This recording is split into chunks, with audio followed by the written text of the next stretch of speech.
Hey guys, this is Ellie Church, and you're watching the 13th Wolfman.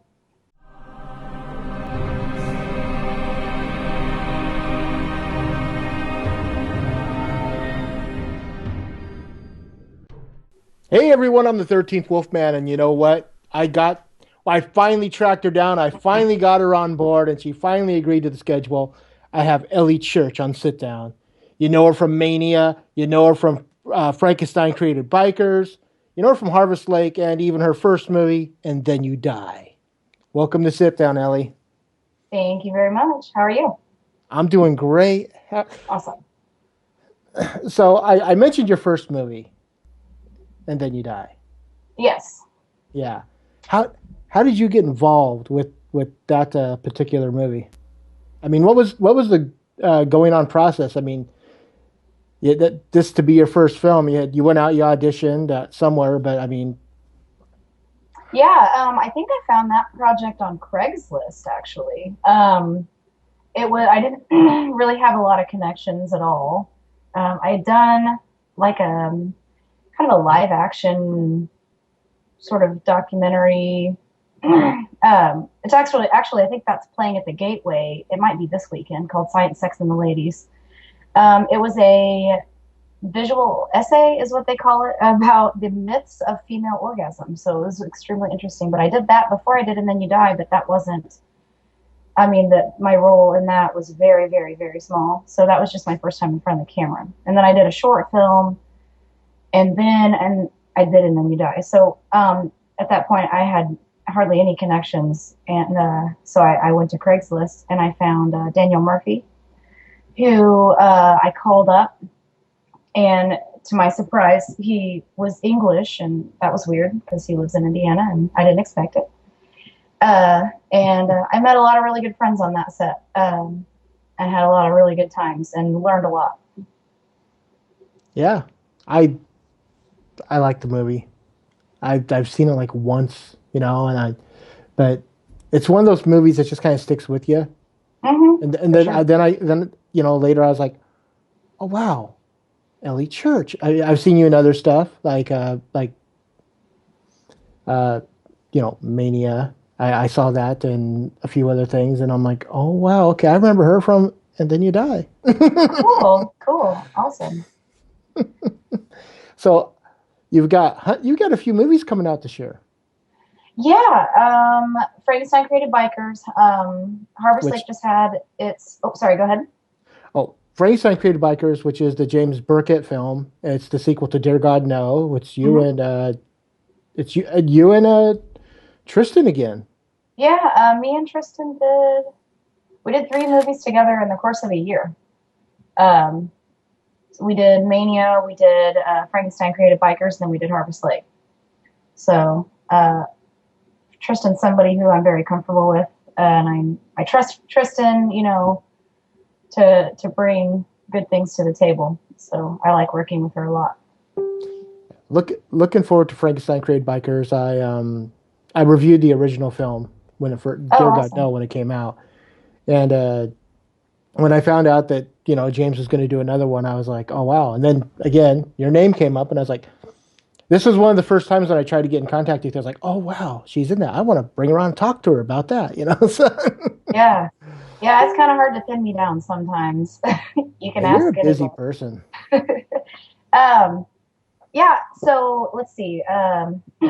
Mania's making the festival circuits. Harvest Lake just had its world premiere and Canadian premiere at a Fright Night Theater Film Festival, and that's where we were this past weekend. That's a long haul, but it was really great, and it was a really, really great premiere. And then it's going to be screening at Horrorhound Weekend this weekend. Let's see what else. Hunters. I don't know when that's coming out. I haven't heard any word on that, so I'm not sure about Hunters. And then Frankenstein. That's And supposed yeah, to I come think that's out. it this year. I think I think James said something around May or June for Frankenstein. Frankenstein's having its world premiere. They're doing like a not a test screening, but kind of just like a preview of Frankenstein at Horrorhound this next weekend. But then they're doing their official world premiere April 2nd in Atlanta. So I'll be down there for that. Okay. Yeah, James. Brian and Scott were saying that you guys are going up to Canada last weekend. You went to the premiere, the Canadian premiere, and then a drunken zombie film festival. We didn't go to Drunken Zombie. It was just too Oh, much and too little amount of time, but it screened at that festival as well. I haven't actually talked to anybody that was at that festival, and I would really like to if anyone is out there that went. I don't know how it went. I don't know anything about it, so I'd like to know. I would love for you guys to bring it up here. You know, I'd like to I'm in bring it Washington. everywhere. I wanna Yeah, take it everywhere. I'm very proud of it. yeah. Harvest Lake was a fun movie to watch. It really was. I told the guys last week that it reminded me a lot of like Invasion of the Body Snatchers, um, minus the odd ending. You know, Yeah. don't want to say too Yeah. much. Don't No, want to yeah. say too much about it. I want people to discover it for what it is. You know. Yeah, yeah. It's certainly I don't know. I don't want to say it's not for everyone because I feel like that everyone that I've talked to has really liked it. I think that's certainly what we thought about it when we were first showing it to cast and crew. We were thinking, well, maybe it's weird for sure, but I think people are really down for that right now. When it comes to horror, weird is good. You know. Yeah, I mean, I you don't mean, want the same stuff all the time, so yeah. I mean, if you're trying to make this into a mainstream movie, then you missed the target. no, not at all. Yeah, we like the response we've been getting a lot, so it seems to be doing very well. And it's a very good movie. Thank you. And I love the It's not. cast. I love the entire cast of this movie. I think everyone just brought it, for lack of Yeah. a better term. You, Tristan, Excuse it me. was believable. I mean, it just wasn't. There's sometimes you watch movies and you're like, okay, they're just saying words. Yeah, and I'm not. Uh, Everyone's acting ability, I don't doubt that at all. But also, I mean, most of us were just friends, so we were all very comfortable with each other. Right. Like I said, I worked with Tristan a few times, so we know each other. Jason Crow is one of my good friends. Kevin Roach, I had never met, but I saw him in the Confessions of Fred Krueger and was pretty ecstatic that I was going to be working with him after that. And I really, really like him. We all got along very well.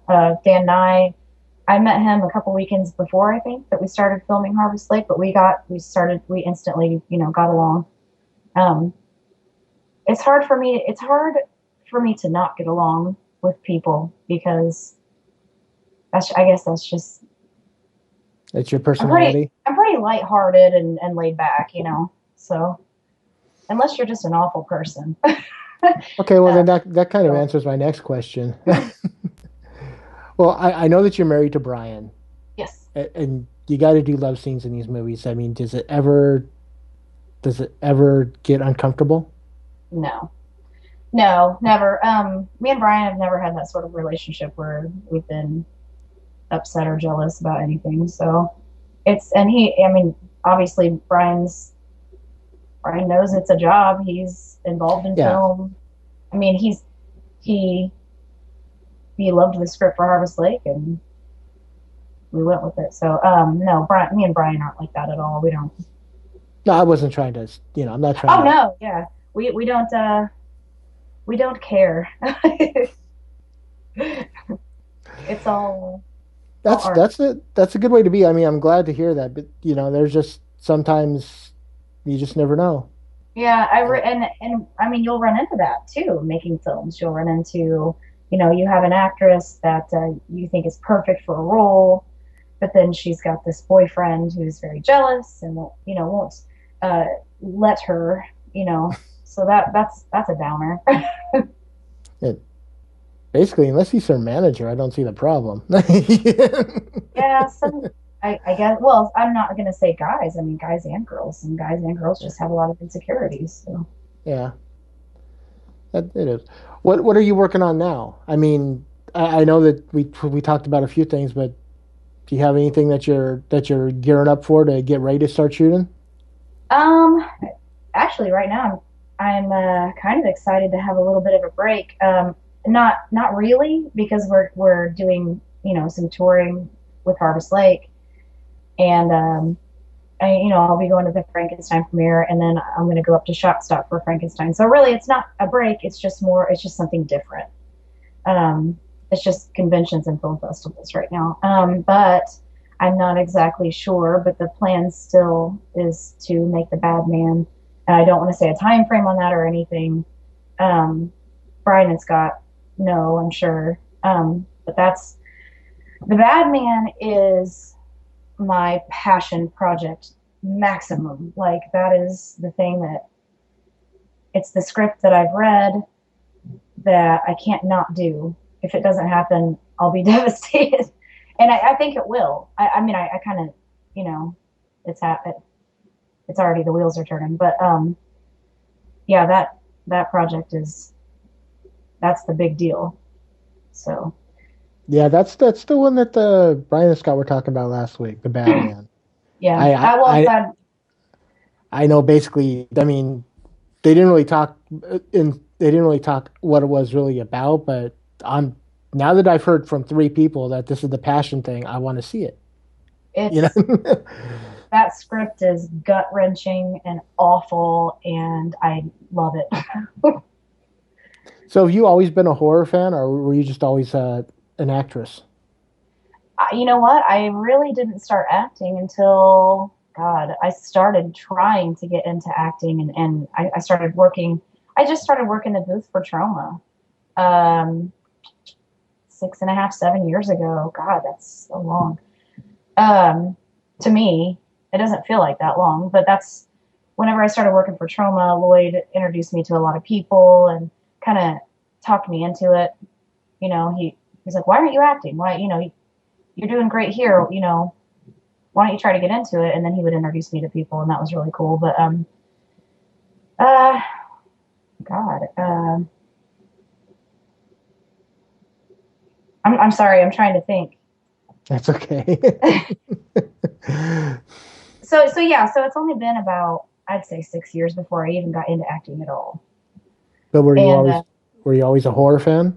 well, whenever I was a kid, my parents where they lived way out in the middle of nowhere, they still do. And we had a video store, but it was far away. So when they went to go get movies, they would get a few. And my dad was really into just really mainstream horror. So that's all I saw when I was a kid. Was extremely mainstream horror. Friday the 13th, Nightmare on Elm Street, TCM, Child's yeah. Play. Yeah, yeah. Um, Actually, no, not even. I don't think I saw Texas Chainsaw until Jesus. I might have been 20 years old. Oh But wow. that was something that Brian brought to me because when he was a kid, lived in a town where there was a video store real close to where he lived. So he would go get videos, and he rented all the Trauma movies. He rented everything. They would let him rent anything at a very young age. So he just had access to all that. And then so when we got together, we would rent movies, and he would show me all the things that he'd already seen. And that's when I started getting into Trauma and some of the non-mainstream stuff. But the real mainstream stuff is the most nostalgic to me because that's what I remember from childhood. Yeah. Yeah, I've been a horror fan since I was like 5. My mom turned me on to horror, you know. Yeah, my And dad made me love it and hate it. I mean, I loved watching them, but then also my dad would wait for the most tense, awful moments to jump and scream in my face. So, he's having so fun with this little girl. it was a love-hate relationship. Love to watch him, hate to jump. Yeah, I knew my dad was going to do it at least once every movie. It drove me crazy. Misery was one that I watched when I was younger that I probably shouldn't have. I don't know. I don't know if I should say that really. I mean, it really made an impact on me. Um, it made me kind of crazy for a little bit just because I was so little. But I read parts of the book Right. whenever my parents weren't paying attention. I would go somewhere and hide and read some of it because I didn't think I was allowed to read it, and I wasn't sure, and I didn't want to ask. But it was that was really scary for me. Misery, like, and I love Kathy Bates so much too. it was suspense, and it had me on the edge of my seat, and that was the first time I had really felt like that when it wasn't blood and guts and something otherworldly. It was like a reality Yeah. movie. Yeah. I remember The Omen uh, kept me on the edge of my seat as a kid. You know, when Hmm. I first saw it in the theater, so. Yeah, But cool. yeah, I just one of those things where you just kind of like sitting there going, "Oh my God," you know, it seems rather intense. You Yeah, know, yep. that's kind of cool Uh, though that you have all these great memories of watching horror with your dad, even though he loved to scare you. yeah, there was one time we were watching a movie and I went to the bathroom and he followed me sort of into the hallway. And when I left the bathroom, he jumped out of the laundry room and scared me so bad that I ran back into the bathroom, slammed the door, locked it, and told him that I just hated him. I was like, I hate you. And he felt really bad about it after he did it, and I said that I hated him, but that was the worst one. Yeah, yeah, but see, here's the thing: if it wasn't for that, you wouldn't be in it. You're scaring everybody now. Yeah, You're kind of like yeah. passing out this little torch. Hmm. Yeah, he was my well was he's still alive. I don't know, but he he doesn't do that to me obviously anymore. But when I was a kid, it was he was just my dad was all about teasing me, and so that was a big part of Were, but were big your part of my par- childhood. were your parents into any of the arts like music? What? Oh, my dad was into music big time. My mom and dad and me would sit in the living room floor and listen to. I mean, my dad had a record player and tons of records. Elton John, Yellow Brick Road was our big one. I can't listen to that CD or any of the songs on that album to this day without kind of getting a little bit misty eyed, thinking about Nostalgic? yeah, it's kind of bad.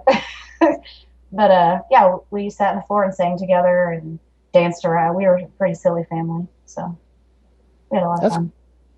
It sounds like a good time. Yeah. But yeah, my dad was into like Elton John and ELO and Kiss and what 70s rock and stuff. So, and he's still very very into music and kind of keeping up with the times.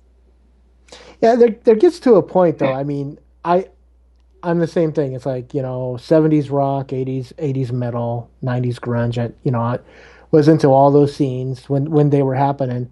Hmm. And then, you get to the 2000s, like, okay, Audio Slave, and, you still got some Pearl Jam, but still putting out some decent stuff. Later 2000s, you're going, what the hell? Yeah. It's like it just started to trickle off. It's like, oh, the White Stripes aren't around anymore, and this isn't happening, and there's no really good rock music anymore. Yeah, I don't know. I feel like that probably just happens to every generation where we're used to something and then all this new stuff comes along. I think in 20 years, people will be saying the same thing about, Well, 2000 stuff. Oh, it was so good. And now we've got this crap. I'm just saying it's harder to find. I mean, I've heard Black Veil Brides. They're not a bad band. They got kind of a 70s sound to them. There's some stuff, but it just doesn't seem like it's as prevalent as everything else. Yeah. It's just harder to find the rock bands than it is to find the Justin Bieber wannabes. Yeah. Yeah. I feel like that's what studios are putting out for sure. I think a lot of rock, just like a lot of horror, is better when it's independent or, when it's self distributed or, they can do what they want without people regulating it. So I think you just have to dig a little harder now. Well, uh, I do know that we have the trailer for Harvest Lake, and I was wondering if you want to introduce the trailer. All right, guys, this is the trailer for Harvest Lake, a film I'm very proud of, and a lot of close friends and people that I respect very much worked on. I hope you enjoy it.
And that was the trailer for Harvest Lake.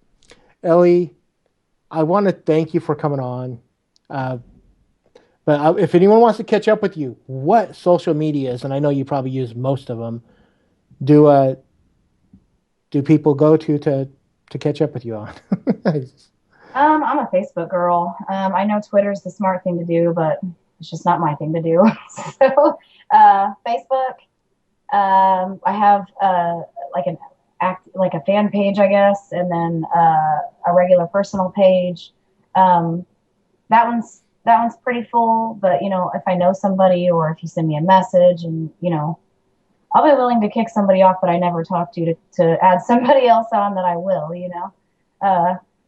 Quality. So yeah, Facebook. I mean, I have an Instagram, I guess, but mostly just Facebook. Okay. Well, that works. I mean, so she's a Facebook girl, everybody.